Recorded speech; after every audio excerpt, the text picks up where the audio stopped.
Hello, today we will go over the learning objectives of week 7. Week 7 is dedicated to two different kinds of reactions, substitution reactions and elimination reactions.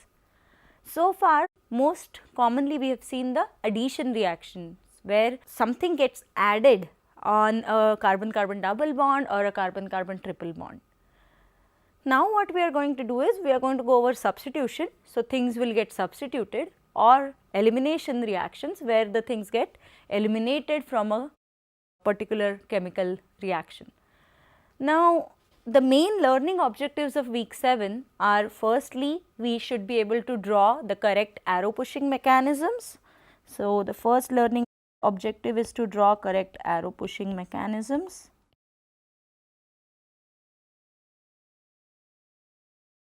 For substitution and elimination reactions.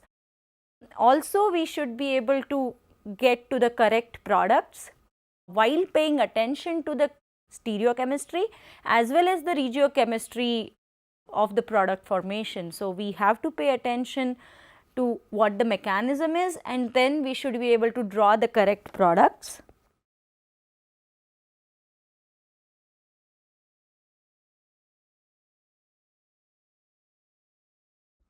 And not just the product, but it should be correct with respect to the stereo and regiochemistry.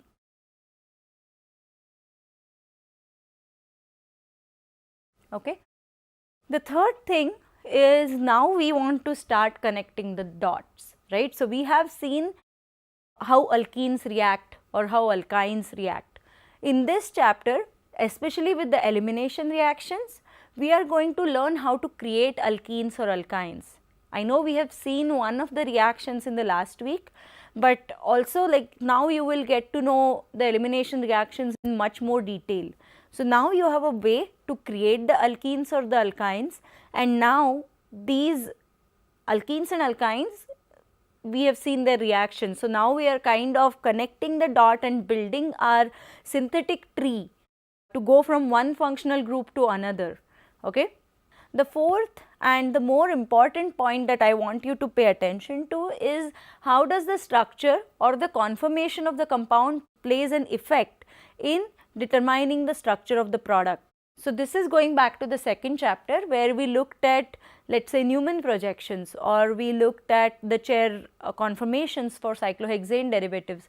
How do these affect the product and the product formation is what we are going to study in this chapter. So, when you are looking at the mechanism or being able to correctly draw the product, please pay attention to the fact that we need to be able to correlate these things and study the relationship between the conformation and the product formation.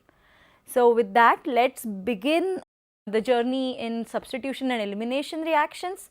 This is one of the topics that gets tricky, because as we will learn in this chapter, substitution and elimination reactions kind of compete with each other. So, there could be a substitution reaction favored in some cases versus elimination reaction being favored in some cases, and what we have to really develop is a sense of which reaction is favored, substitution or elimination. So, pay attention as we go through the characteristics of each reactions, because various conditions will favor a particular type of reaction.